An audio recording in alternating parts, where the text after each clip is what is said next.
Buenas tardes, hermanos. Que el Señor bendiga a cada uno de ustedes. Damos gracias al Señor por la oportunidad que nos da de tener un nuevo día para poder estudiar o continuar con este estudio de la carta a los romanos. Vamos a hacer una oración para iniciar. Sean bienvenidos todos los que están presentes en este momento y los que van a ver en un día posterior este video también a través de las diferentes plataformas. Les saluda a su hermano en Cristo, el pastor Salvador Sánchez, y vamos a iniciar con una oración. Padre, te doy gracias por tu misericordia, por tu bondad, por tu fidelidad, Señor, para con cada uno de nosotros. Señor, reconocemos que no somos competentes en nuestros propios esfuerzos y necesitamos, Señor, la dirección de tu Espíritu Santo, Señor, para comprender estas verdades tan importantes y sobre todo la verdad del Evangelio, Señor. Un mensaje que, como dice de tu palabra, es poder para salvar al pecador.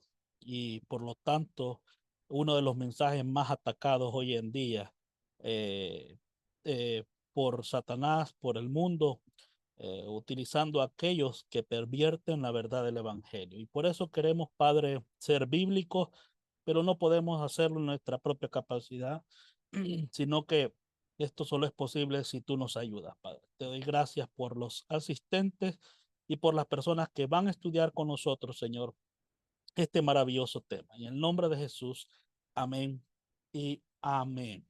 Bueno, vamos a hablar acerca de las buenas nuevas y vamos a comenzar definiendo lo que es el Evangelio. Sabemos que el Evangelio son las buenas nuevas de Dios al hombre, de cómo el hombre pecador que va rumbo al infierno puede ir a un cielo que no merece por la gracia de Cristo. Así que vamos a hablar acerca de este mensaje del Evangelio. Empecemos primero definiendo esta palabra, el Evangelio. En Romanos 1:16, nosotros aprendimos, hermano, el versículo que dice, porque no me avergüenzo del Evangelio, porque es poder de Dios para salvación a todo aquel que cree, al judío primeramente y también al griego. ¿Qué es el Evangelio? Esto es la pregunta, ¿verdad? ¿Qué es el Evangelio? Bueno, la palabra evangelio viene de una palabra griega, eh, la cual es evangelión y significa buenas noticias, ¿verdad? Eh, bueno, gelión, noticias, ¿verdad? O buen anuncio, ¿verdad? Así que, hermanos, Pablo, cuando escribe a los Gálatas en el capítulo 1, desde el versículo 6 al 9, les dice lo siguiente: estoy maravillado de que tan pronto os hayáis alejado del que os llamó por la gracia de Cristo para seguir un evangelio diferente. No que haya otros, sino que hay algunos que os perturban y quieren pervertir el evangelio de Cristo. Mas si aún nosotros o un ángel del cielo os anunciare otro evangelio diferente del que os hemos anunciado, sea anatema. Como antes hemos dicho, también ahora lo repito, si alguno os predica diferente evangelio del que habéis recibido, sea anatema. Es importante que veamos que el evangelio es poder de Dios para salvación a todo aquel que cree. Y si hay algo que Satanás va a querer hacer entonces con esta verdad del Evangelio, es de que esta noticia no llegue como está en la palabra, sino que llegue distorsionada. Esa es la razón por la cual usted mira que en el mundo hay muchas personas hablando del evangelio, pero pocos hablan lo que es el evangelio según la Biblia. Hace unos años atrás, yo le preguntaba a una persona y le decía, ¿usted sabe lo que es el evangelio? Y me dijo esta persona, bueno, eso es fácil, me dice, el evangelio yo creo, me dice, yo pienso, y yo le dije, un momento, por favor, le dije, creo que no hice bien la pregunta, se la voy a volver a hacer. ¿Sabe usted lo que es el evangelio según la Biblia? No según lo que usted piensa o lo que usted cree que es el evangelio. ¿Puede usted con la Biblia mostrarme qué es el evangelio? Hermano, yo creo que sí. El evangelio es poder de Dios para salvar. Este mensaje entonces tiene que ser claro y tiene que ser bíblico. Pero muchas personas no saben con la Biblia qué es el evangelio. Entonces, una de las cosas que Satanás va a tratar de hacer es, hermanos, que las personas reciban otro evangelio, no el evangelio que está en las escrituras, sino un evangelio que viene ya pervertido, adulterado. No el evangelio de Cristo, sino un falso evangelio. Y por eso es importante, hermanos, que definamos con la escritura lo que es el evangelio. El evangelio es la buena noticia sobre la obra que Dios hizo para nuestra salvación a través de Jesucristo en un fin de semana en la historia hace casi 2000 años. O sea que es un mensaje que debe de ser creído. ¿Por qué puntualizamos esto? Que el evangelio es un mensaje que debe de ser creído, porque el evangelio no tiene que ver con algo que yo siento, sino es un mensaje de Dios al mundo, el cual debe de ser creído por las personas. Entonces, es un mensaje que debe de ser creído. Y los cuatro evangelios dan una explicación extensa de aquel evento súper transformador, pero en resumen, aquí hay algunos versos que explican lo que es el evangelio. Veamos algunos versos. El primero es Primera de Pedro 2:24, la parte A, donde Pedro dice, Cristo llevó él mismo nuestros pecados en su cuerpo sobre el madero. Así que el evangelio no tiene que ver con algo que yo siento, sino que el evangelio tiene que ver con una persona y ese es Jesucristo. El evangelio no tiene que ver con mi persona, ni tampoco alguien de tu iglesia o una persona específica en el mundo fuera de Cristo. El evangelio tiene que ver con Jesucristo específicamente y lo que Cristo hizo por nosotros. Hechos 5:30 dice, el Dios de nuestros padres levantó a Jesús nuevamente. ¿Cuál es el enfoque en el evangelio? Es Jesús, a quien vosotros matasteis. Nuevamente, ¿cuál es el enfoque? No solo es la persona de Jesucristo, sino la obra que él hizo, colgándole, dice, en un madero, cuando Cristo murió en un madero. Otro pasaje es Hechos 13:28 al 29. Dice, y sin hallar en él causa digna de muerte, pidieron a Pilato que se le matase. Y habiendo cumplido todas las cosas de que en él estaban escritas, quitándolo del madero, lo pusieron en el sepulcro. Y mire cómo cada uno de estos hombres inspirados por Dios, hermanos, hablaron del evangelio en cuanto a la persona de Jesús y la obra de Jesús en la cruz del Calvario, muriendo por nosotros, dando su vida en rescate por nosotros los pecadores. Hechos 13:30 al 32. Dice, mas Dios le levantó de los muertos nuevamente. El enfoque es Jesucristo y su obra, no solo su muerte, sino también su resurrección. Y él se apareció durante muchos días a los que habían subido juntamente con él de Galilea a Jerusalén, los cuales ahora son sus testigos ante el pueblo. Y nosotros también os anunciamos el evangelio de aquella promesa hecha a nuestros padres. Y vamos a estar hablando más sobre estos versículos más adelante, pero queremos recordar entonces que el evangelio tiene que ver con una persona específica, esto es Jesús, y tiene que ver con una obra específica. Y su obra es su muerte, su sepultura y su resurrección. Esa es la esencia del evangelio bíblico. El evangelio no tiene que ver con el nombre de una iglesia, el evangelio no tiene que ver con algo que una experiencia que yo tuve, el evangelio tiene que ver con quién es Cristo, y qué fue lo que Cristo hizo por nosotros. Y eso es lo que queremos, hermanos, ahora, no solo definir, sino también esclarecer con la palabra. Y por eso Pablo explica lo que es el evangelio claramente en 1 Corintios 15, versículos 1 al 4. En el versículo 1, antes de leer el versículo 3, Pablo dice, además, hermano, os declaro el evangelio. ¿Qué es lo que Pablo está declarando a estos hermanos? El evangelio. ¿Qué es el evangelio? Bueno, el evangelio, versículo 3, es que Cristo murió por nuestros pecados, conforme a las escrituras, y que fue sepultado y que resucitó al tercer día, conforme a las escrituras. Un día, una persona fue a tocar la puerta de unas personas en una determinada ciudad. Supuestamente esta persona andaba predicando el evangelio y toca la puerta y le abren la puerta a este hermano y este hermano dice, quería saber si me pueden permitir unos minutos para hablarles el evangelio. Y las personas muy amables le dijeron, sí, pase adelante, tome asiento, hablemos.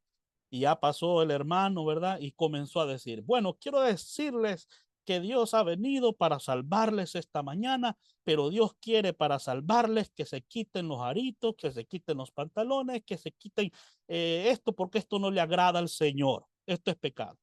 Estimados hermanos, el hermano dijo que iba a hablar el evangelio, pero el enfoque de él fue la vestimenta de las hermanas y la vestimenta de los hombres. No fue Cristo, no habló de Cristo, no habló quién es Cristo, ni tampoco habló qué es lo que Cristo hizo. Entonces, mis amados hermanos, nosotros necesitamos ver claramente con la palabra que es el evangelio. Pablo dice, les voy a declarar el evangelio. ¿Y qué es el evangelio? Cristo muriendo por nuestros pecados, conforme a las escrituras, y que fue sepultado y que resucitó al tercer día conforme a las escrituras. Quiero que por favor subraye esa frase, conforme a las escrituras, porque hablando de manera concisa, el mensaje que debes creer para ser salvo tiene que ver con una persona en particular, como dijimos, Jesucristo, y lo que él hizo a tu nombre o a tu favor, lo cual es murió por tus pecados y resucitó al tercer día. Este es un punto importante. Entonces el evangelio es un mensaje objetivo. ¿A qué nos referimos cuando decimos que es un mensaje objetivo? O sea que es un mensaje que se presenta de manera imparcial, basándose en hechos y datos verificables. A eso referimos cuando decimos que es un mensaje objetivo. O sea que es un mensaje que está basado en hechos verdaderos y datos que pueden ser verificables. Hermanos, el evangelio que nosotros predicamos es un evangelio que está comprobado históricamente y que también tenemos evidencias, hermanos, que demuestran la muerte, la sepultura y la resurrección de Jesucristo. Así que por eso es un mensaje objetivo y no un mensaje subjetivo, ¿verdad? Entonces, el evangelio, mis amados hermanos, es un mensaje objetivo acerca de un evento, del evento histórico más importante que jamás haya tenido lugar. De hecho, ustedes miran, hermanos, hoy en día que en los libros siempre la referencia es antes de Cristo y después de Cristo. ¿Por qué creen que en los libros la referencia siempre es antes y después? Porque, hermanos, eh, Cristo y su obra fue el evento histórico más importante que jamás haya tenido la humanidad, hermano. Es el informe de noticias con respecto a lo que Jesucristo hizo. Él murió en la cruz y resucitó 3 días después. Y él hizo esto para perdonar nuestros pecados y salvarnos de la justa ira de Dios y proporcionarnos la vida eterna.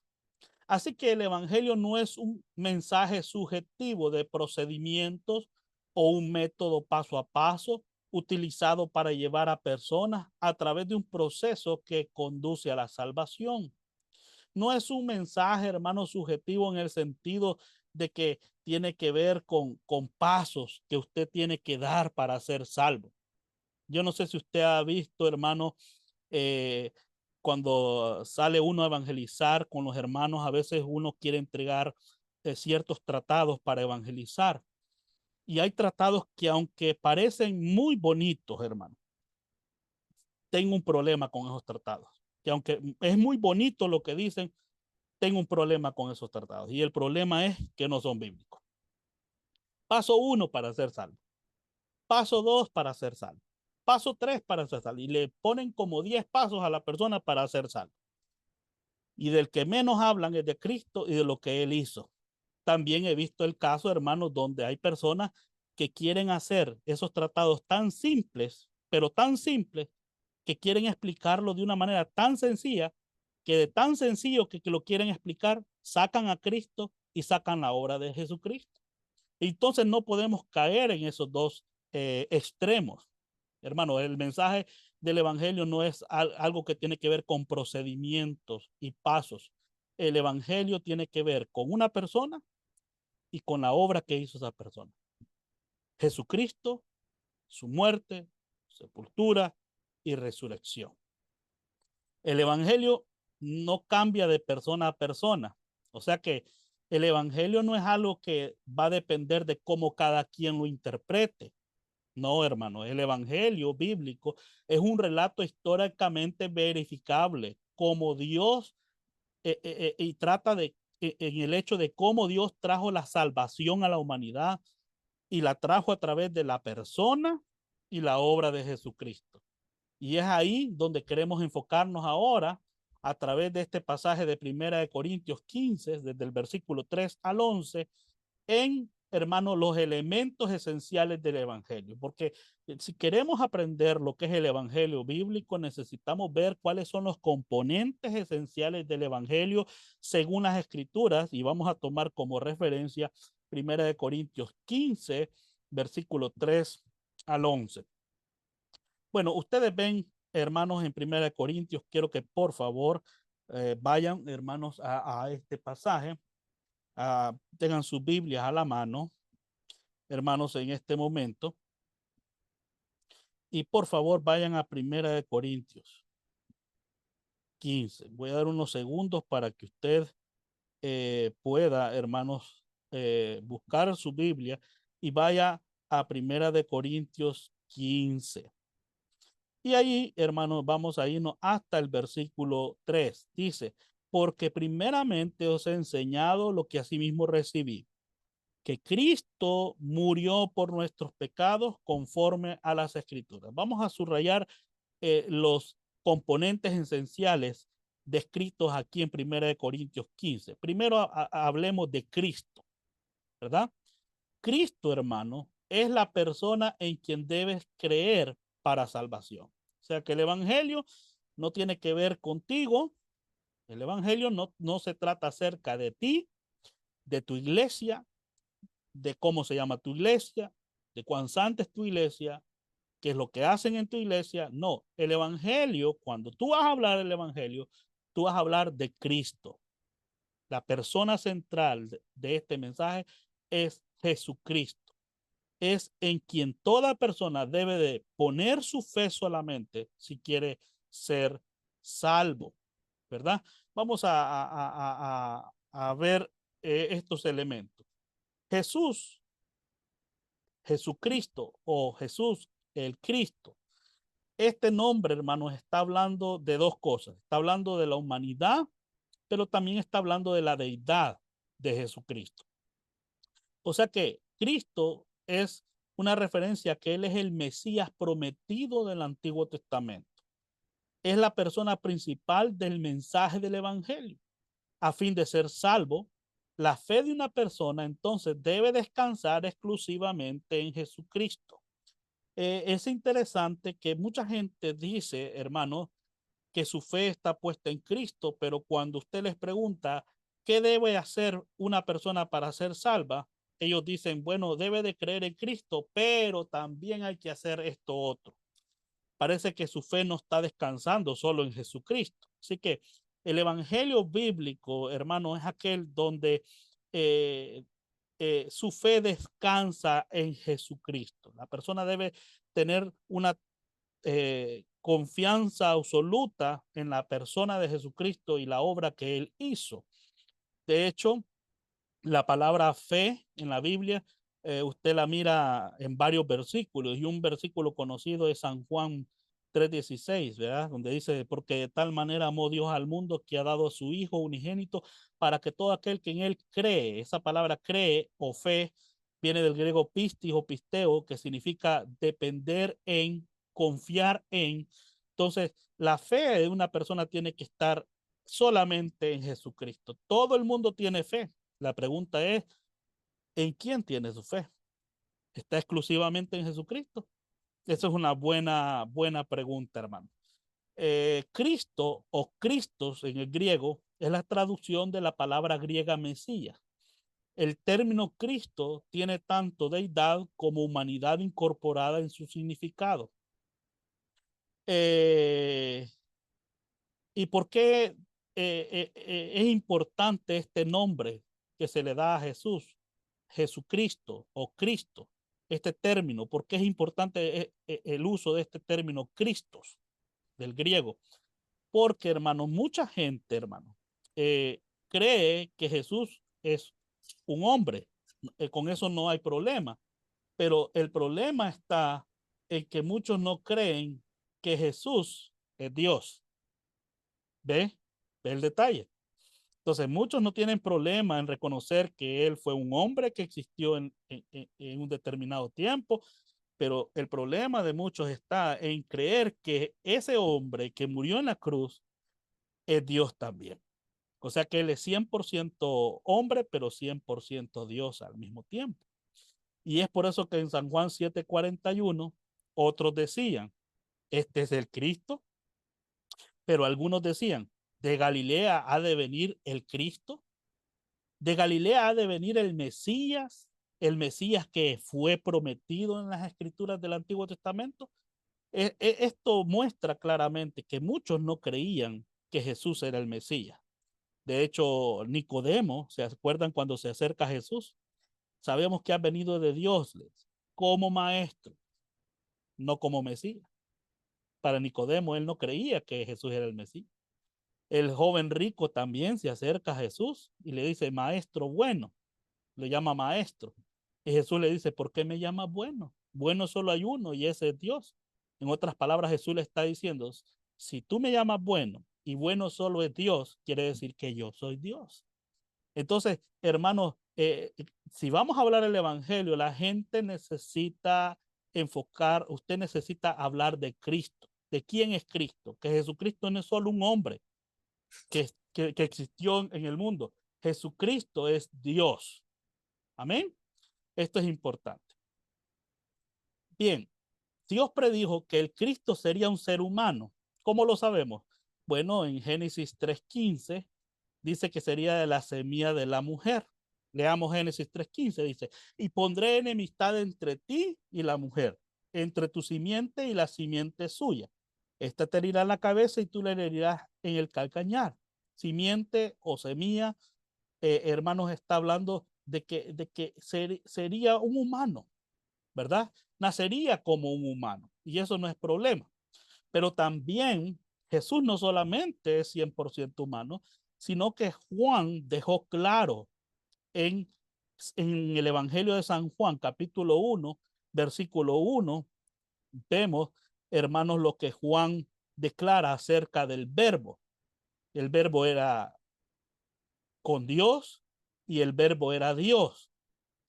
¿Y quién es ese verbo?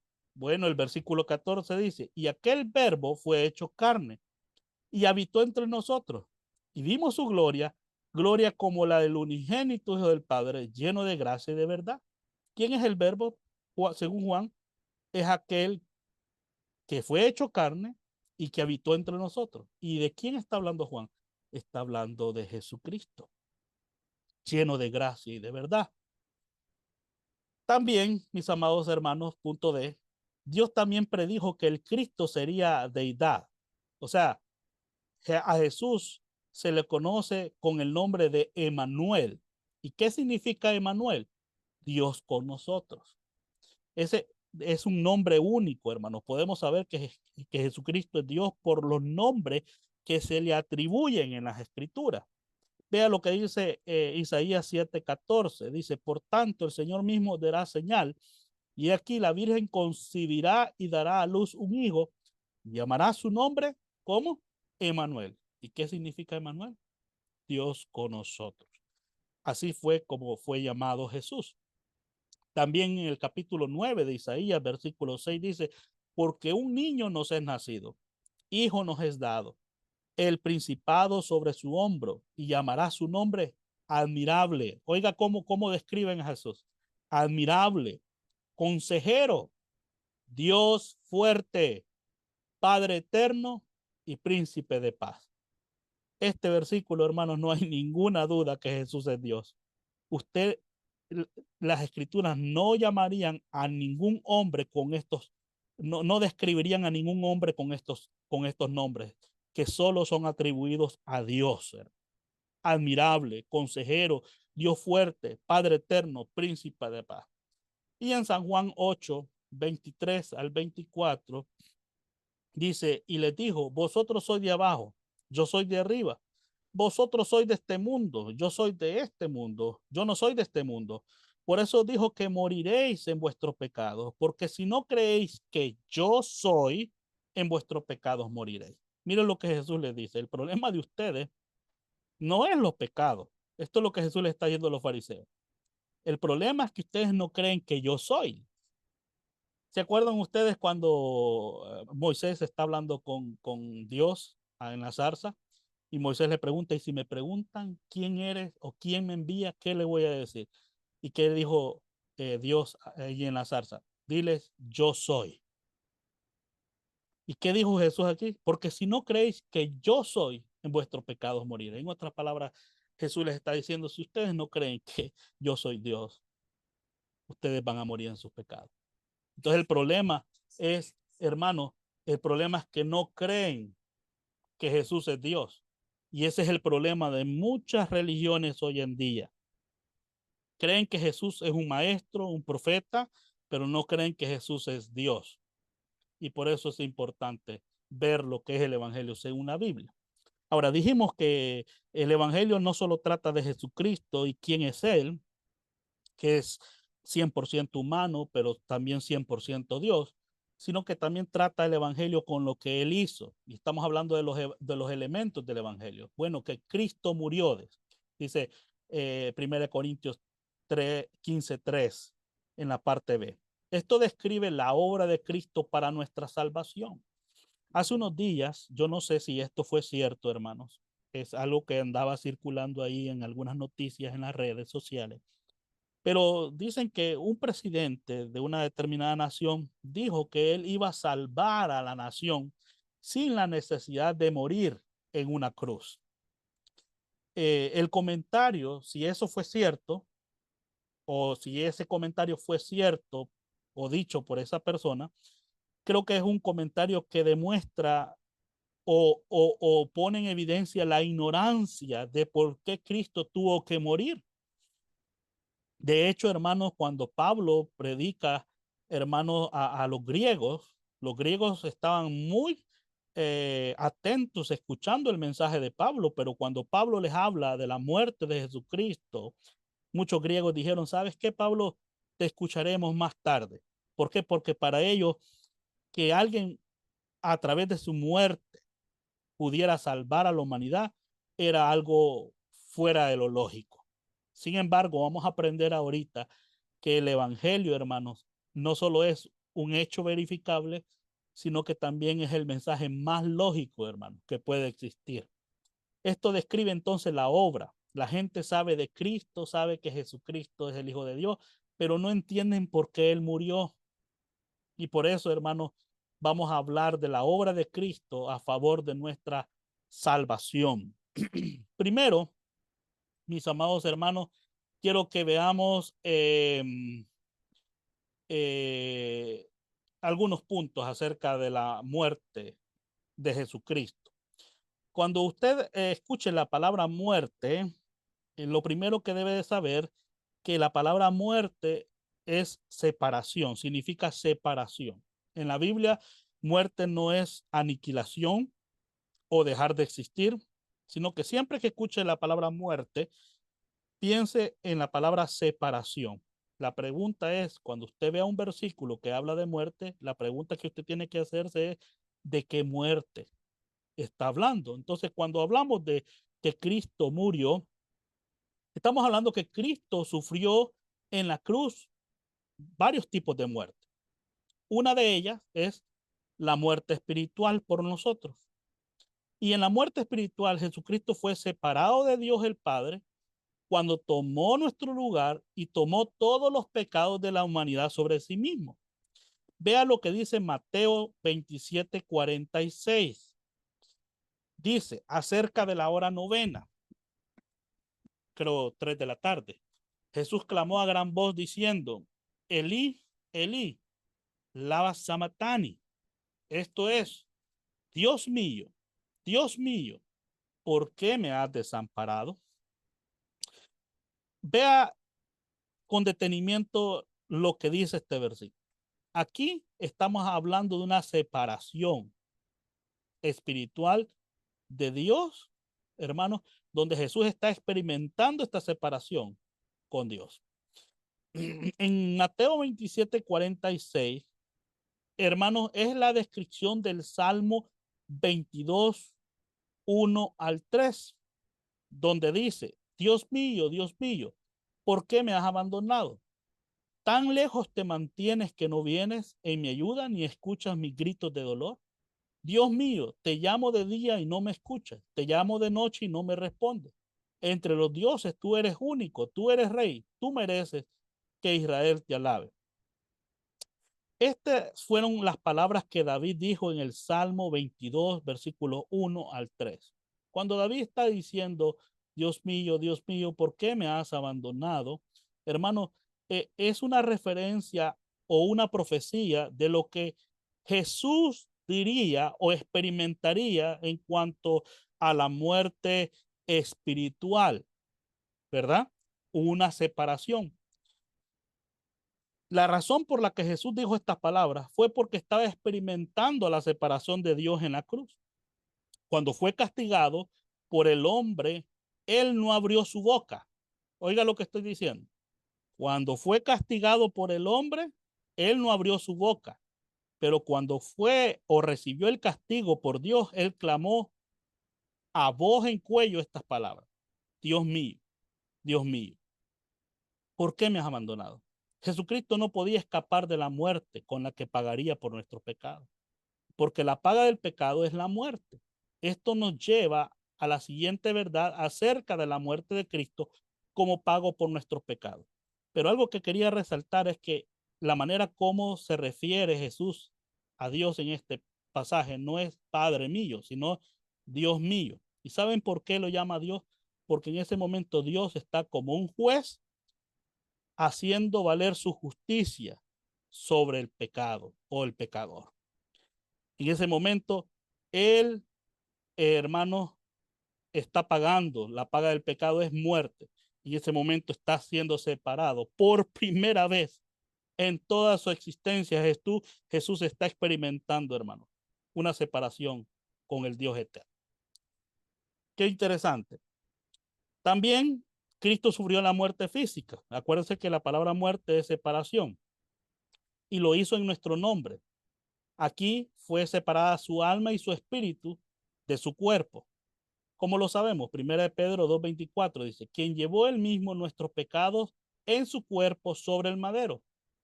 En Hechos 13:29 dice, quitándolo del madero, lo pusieron en el sepulcro. Hermano, cuando hay una muerte física, lo lógico es de que el cuerpo muerto sea sepultado. No sepultamos a los vivos, sepultamos a los muertos. O sea que Jesús, hermano, en Mateo 27:50 dice que exclamó a gran voz y entregó el espíritu. Entregó el espíritu es que cuando alguien muere físicamente, su espíritu y su alma se separan de su cuerpo físico. Y Cristo en la cruz murió espiritualmente por nuestros pecados, pero también tenía que morir físicamente. Y al hacerlo, Él ofreció su cuerpo como sacrificio y garantizó una resurrección futura. Y es por eso que antes que fuera salvo, hermanos, cuando yo era de la religión tradicional, miraba las estaciones que hacían de la cruz y podía observar a un Cristo muerto. que fue castigado físicamente, pero no entendía lo que realmente había pasado espiritualmente con Jesús, que murió por mí, por todos mis pecados. No había nada más que hacer de mi parte, sino solamente poner mi confianza en Él y solo en Él. Y es por eso que es importante explicar el Evangelio, quién es Jesucristo y la obra de Jesucristo. Cristo ofreció, también Cristo sufrió, hermanos, como punto C, las implicaciones de la muerte eterna. Ahora, quiero que por favor ponga mucha atención en esto y no se vaya a confundir. Si Cristo estuvo separado de su Padre por 1 minuto o 1 millón de años, no hizo ninguna diferencia, ya que Dios vive fuera de la esfera del tiempo. Cuando decimos que Cristo, hermanos, sufrió las implicaciones de la muerte eterna, no estamos diciendo que Cristo, hermanos, eh, sufrió en el sentido de que está separado de Dios por la eternidad. No, lo que estamos diciendo, hermanos, es que, hermanos, una condenación eterna, porque la condenación para el hombre pecador es eterna. Lo que estamos diciendo es que una condenación eterna requiere el sacrificio de alguien eterno, ¿verdad? Y el único eterno es Jesucristo. Es por eso que Jesucristo es el Cordero perfecto como sacrificio por nuestros pecados. Entonces la creencia central aquí es que Jesucristo sufrió las consecuencias de la muerte eterna para expiar los pecados de la humanidad. Una muerte eterna requiere un sacrificio eterno para ofrecer la vida eterna a quienes creen en Él. Punto 3. 1 Corintios 15, versículo 3, parte C, hasta el versículo 4, parte A, dice, Cristo murió por nuestros pecados. Otro elemento aquí, la palabra pecados. O sea que Cristo murió en nuestro nombre para salvarnos de la pena que merecíamos por nuestros pecados. Al sufrir la muerte por nosotros, Cristo nos salvó de tener que enfrentar la pena de muerte. Y es estar separados de Dios por toda la eternidad. Y Pablo dio dos verificaciones muy importantes de la muerte de Cristo. Vamos a ver la primera verificación o la primera prueba acerca de la muerte de Cristo. Recuérdese que dijimos que el Evangelio es un mensaje objetivo, algo que puede ser verificado, comprobado. Y lo primero que podemos ver es que el mensaje del Evangelio que nosotros predicamos no es un mensaje, hermano, que surgió de la nada o que fue inventado por nosotros, sino que es un mensaje que incluso fue profetizado en las escrituras del Antiguo Testamento. Y hay profecías detalladas, cumplidas, hermano. Dice 1 Corintios 15:3 de Cristo murió conforme a las escrituras. O sea, la muerte de Cristo fue un evento profético que sucedió exactamente como el Antiguo Testamento lo predijo. Veamos algunos pasajes del Antiguo Testamento que hablan de la muerte de Jesucristo. El Salmo 22, 17, el 18 dice, versículo 16 hasta el 18, porque perros me han rodeado, me ha acercado cuadrilla de malignos, horadaron mis manos y mis pies, contar puedo todos mis huesos, entre tanto ellos me miran y me observan, repartieron entre sí mis vestidos y sobre mi ropa echaron suerte. Primero quiero que veamos algo importante. ¿Quién escribió este salmo? David. Y miren lo que David está diciendo. David está diciendo esto sobre sí mismo o está hablando de la muerte de Cristo. En Mateo 27:35 dice, cuando le hubieron crucificado, repartieron entre sí sus vestidos, echando suerte, para que se cumpliese lo dicho por el profeta, partieron entre sí mis vestidos y sobre mi ropa echaron suerte. ¿Quién profetizó esto? David en el Salmo 22:17. O sea que Mateo 25:35 es el cumplimiento del Salmo 22:16 al 18. ¿Quién cumplió esta profecía? Bueno, esta profecía fue cumplida por los soldados romanos. ¿Cuándo fue escrita esta profecía por David? Fue escrita 1000 años antes del evento de la muerte de Cristo. ¿Qué decía esta profecía? Horadaron mis manos y mis pies. La pregunta es, ¿horadaron alguna vez las manos y los pies de David? No, pero sí al Mesías, descendiente de David. Así que estos son pasajes mesiánicos que hablan de la crucifixión, de la muerte de Jesucristo. El Salmo 22, otro pasaje también Isaías 53 y Zacarías 12. Pero el que más queremos enfatizar es el Salmo 22, porque este salmo predice la crucifixión de nuestro Señor Jesucristo. Y recordemos, hermanos, algunas cosas que bien importantes sobre esta profecía. Recordemos que los judíos no mataban con la cruz a los criminales. Los judíos mataban con piedras.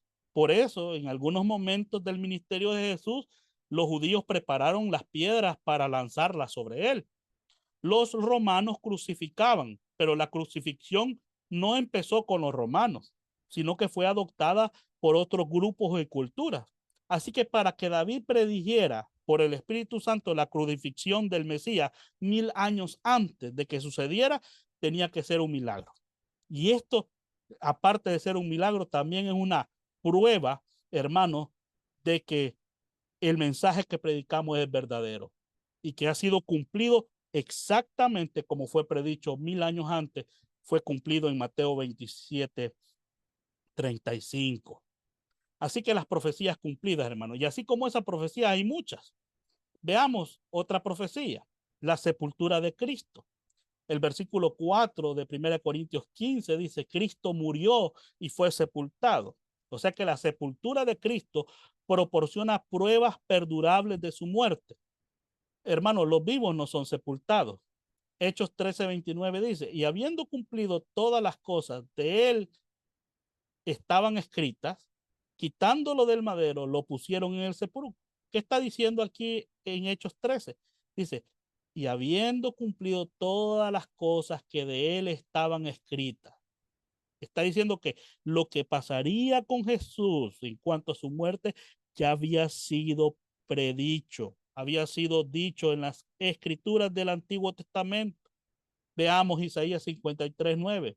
Este profeta dice, y se dispuso con los impíos su sepultura, mas con los ricos fue su muerte. Este versículo predice que aunque Jesús moriría con malhechores, sería enterrado en una tumba de un hombre rico. Esa tumba era de José de Arimatea, hermano. El Salmo 16:10 dice, porque no dejarás mi alma en el Seol, ni permitirás que tu santo vea corrupción. Y este salmo, aunque no menciona explícitamente la sepultura, habla de la esperanza de la resurrección, indicando que el cuerpo del Mesías no se corrompería en la tumba. Y en San Juan 19:38-42 dice, después de todo esto, José de Arimatea, que era discípulo de Jesús, pero secretamente por miedo de los judíos, rogó a Pilato que le permitiese llevar el cuerpo de Jesús. Y Pilato se lo concedió. Entonces vino y se llevó el cuerpo de Jesús. También Nicodemo, el que antes había visitado a Jesús de noche, vino trayendo un compuesto de mirra y de oloes como 100 libras. Tomaron pues el cuerpo de Jesús y lo envolvieron en lienzos con especias aromáticas, según es costumbre sepultar entre los judíos. Entonces José de Arimatea, un hombre rico, que pidió el cuerpo de Jesús a Pilato y lo colocó en su propia tumba nueva. Recuerde lo que la profecía decía, hermanos, y se dispuso con los impíos su sepultura, mas con los ricos fue en su muerte. ¿A dónde fue enterrado Jesús? En la tumba de los ricos. ¿Verdad? Y todo ha sido cumplido, hermanos, a la perfección. En 1 Corintios 15, versículo 4, parte B, dice otro elemento, y que resucitó al tercer día. O sea que la resurrección de Cristo es una parte integral del mensaje del Evangelio que debe de ser creído para que una persona sea salva de la pena del pecado. Quiero hacer un paréntesis ahí porque cuando estudiamos la carta de Corintios, hermanos, vemos que en esta iglesia, hermanos, esta iglesia tenía muchos problemas, pero uno de los problemas que estaba enfrentando esta iglesia era con la falsa doctrina. Hermanos, y muchos estaban introduciendo la falsa doctrina de no creer en la resurrección. Y Pablo dice que si no hay resurrección, vana es nuestra fe.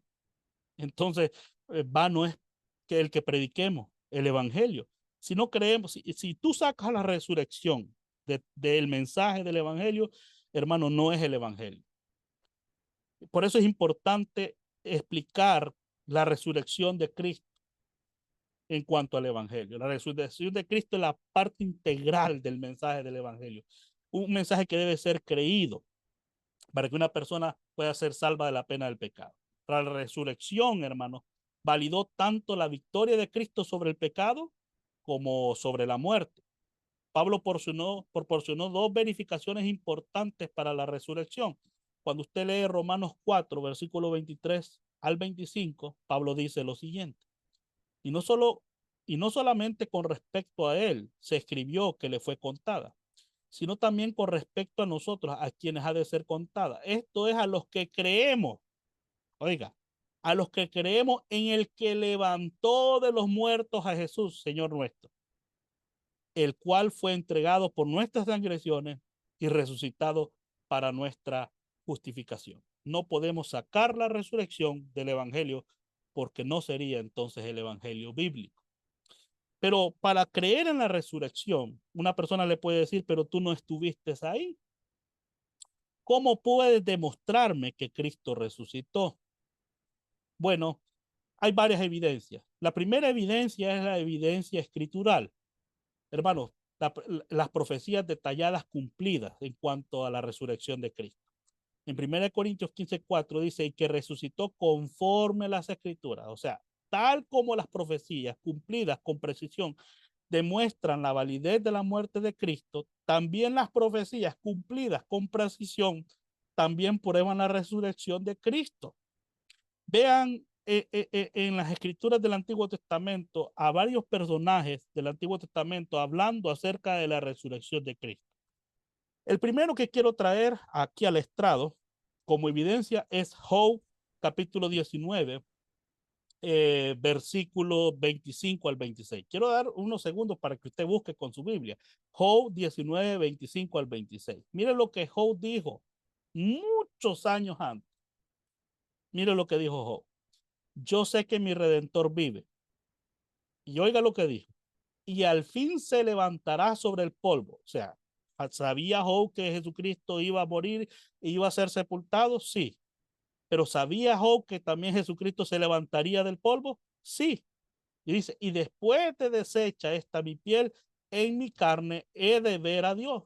Job no solo creía que Jesús resucitaría, se levantaría del polvo, sino que también creía que por la resurrección de Cristo, él también un día también se levantaría de entre los muertos. Porque Job dice, después de que se deshaga esta piel que tengo, en mi carne he de ver al Señor. ¿Cómo puede, después de ser deshecha su piel, ver al Señor? Solo si Job también resucitara. Entonces Job no solo creía en la resurrección de Cristo, sino que creía que también por esa resurrección, Job tenía la victoria de la resurrección también. Esto es maravilloso. El Salmo 16, versículo 9 al 10 dice, se alegró por tanto mi corazón y se gozó mi alma. Mi carne también reposará confiadamente. ¿Por qué? Porque no dejarás mi alma en el Seol, ni permitirás que tu santo vea corrupción. Esta es una profecía de David acerca de la resurrección de Jesucristo. Isaías 25:8 dice, destruirá la muerte para siempre y enjugará Jehová el Señor toda lágrima de todos los rostros y quitará la afrenta de su pueblo de toda la tierra, porque Jehová lo ha dicho. Hermano, ¿cómo destruirá la muerte para siempre? Bueno, en el momento, hermano, que Jesucristo resucita, hermano, él destruye la muerte, hermano. La muerte no lo pudo detener. Él se levantó de entre los muertos. Él vive. Y eso es victoria. Isaías, hermano, 53:10 dice, con todo Jehová quiso quebrantarlo, sujetándolo a padecimiento. Cuando haya puesto su vida en expiación por el pecado, verá linaje y vivirá por largos días. Y la voluntad de Jehová será en su mano prosperada. Sí, hermano, Dios quiso sujetar al Señor a quebranto, lo sujetó a padecimientos, pero ¿sabe qué?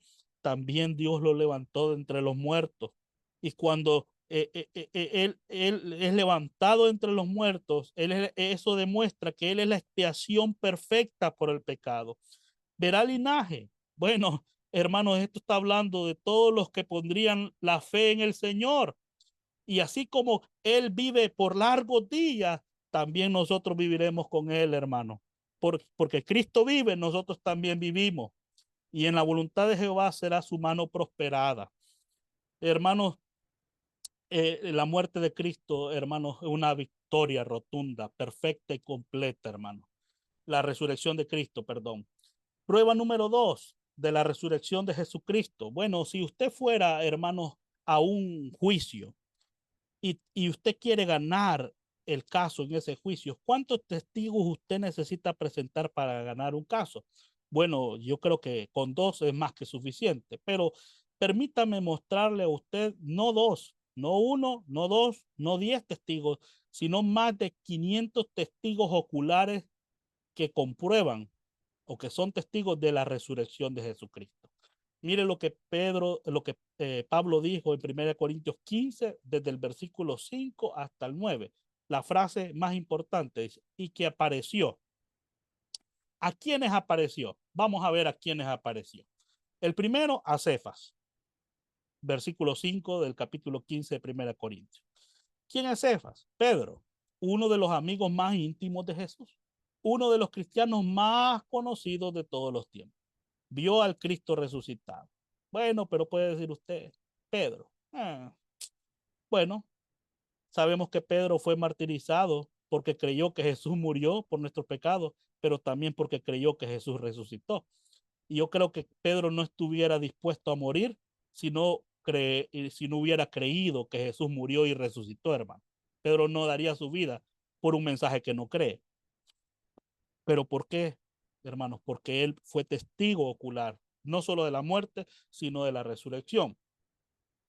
Eh, eh, Versículo 5, parte B del capítulo 15, 1 Corintios, dice, y después a los 12, o sea, a los discípulos, mientras todavía dudaban de la resurrección de Cristo, los 12 discípulos lo vieron. Esta declaración puede incluso incluir a Matías en Hechos 1:26, quien también fue un testigo ocular de la resurrección de Jesucristo. El versículo 6 de 1 Corintios 15. Después apareció a más de 500 hermanos a la vez. Entonces, ¿cuántos testigos llevamos ahora? Más de 500 testigos.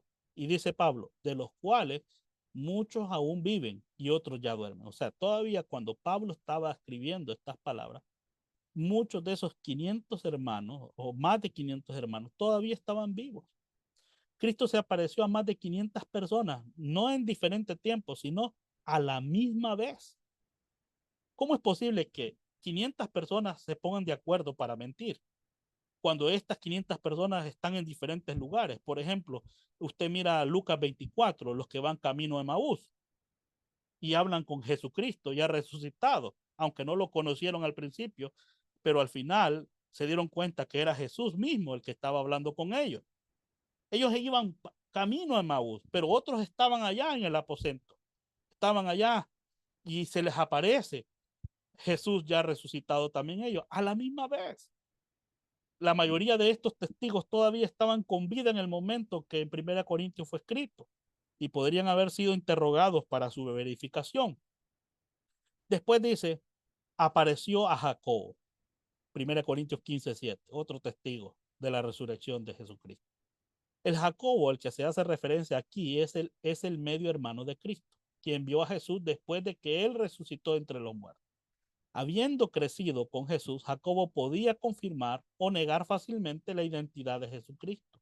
Es significativo que él no llamó a Cristo resucitado un fraude, sino que más bien se convirtió en un creyente, hermano, después de que vio a Cristo resucitado. Versículo 7, parte B de 1 Corintios. Después a todos los apóstoles, los que Cristo personalmente comisionó para contarle al mundo entero acerca de su muerte y resurrección, vieron al Cristo resucitado, mis amados hermanos. Versículos 8 al 9.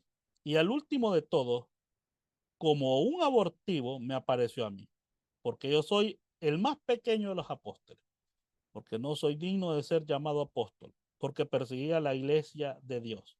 El apóstol Pablo, un antiguo blasfemo, un destructor de la iglesia, también vio a Cristo vivo y creyó en él. En su interés, Saulo, llamado antes de ser creyente, Pablo, iba camino a Damasco, hermanos, y todos sabemos lo que pasó en ese camino. Cristo se presenta ante él. Mis amados hermanos, este perseguidor, perseguidor blasfemo, hermano, destructor, hermano. Dice la Biblia que él arrastraba a mujeres y a niños. De hecho, hermanos, muchos de las personas que Pablo metió a la cárcel, hermanos, el imperio romano, hermanos, agarraba a estos cristianos, mis amados hermanos, y los quemaban vivos como que fueran antorchas, hermanos, para alumbrar las calles de Roma, hermano. Este perseguidor, este blasfemo, hermanos, fue testigo de la resurrección de Jesucristo. Y después este perseguidor, ahora creyente, le dice, Señor, ¿qué quieres que yo haga? Hermanos, no hay duda alguna. El evangelio que predicamos es un mensaje objetivo. Sintámonos privilegiados, hermanos, que el mensaje que tenemos que dar al mundo no es un mensaje inventado, es un mensaje verdadero, verificado históricamente y con suficientes pruebas para demostrarle al mundo que Jesús es hombre, pero es Dios, y que su muerte, su sepultura y sobre todo su resurrección es suficiente para salvarle. Oremos. Padre, te doy gracias por tu palabra maravillosa. Gracias por este mensaje del Evangelio. Gracias por enseñarnos, Señor, en esta noche. Esta verdad, Padre, que está oculta en la mente de muchos, pero que, Padre, se te ha placido en tu gracia enseñarnos a través de tu palabra estas verdades maravillosas acerca de lo que es el Evangelio según la escritura que tú nos has dado. Gracias, Señor, por todo lo que nos has enseñado en esta hora. Que podamos llevar este mensaje con alegría, con confianza, entendiendo que somos realmente privilegiados en su gracia, en ser comunicadores de un mensaje tan importante que, como dice tu palabra, es poder de Dios para salvar al hombre pecador. En el nombre de Jesús. Amén y amén. Bueno, damos gracias al Señor, hermanos, por este tiempo y nos vemos en la próxima lección que trae el hermano Carlos en unos minutos. Bendiciones.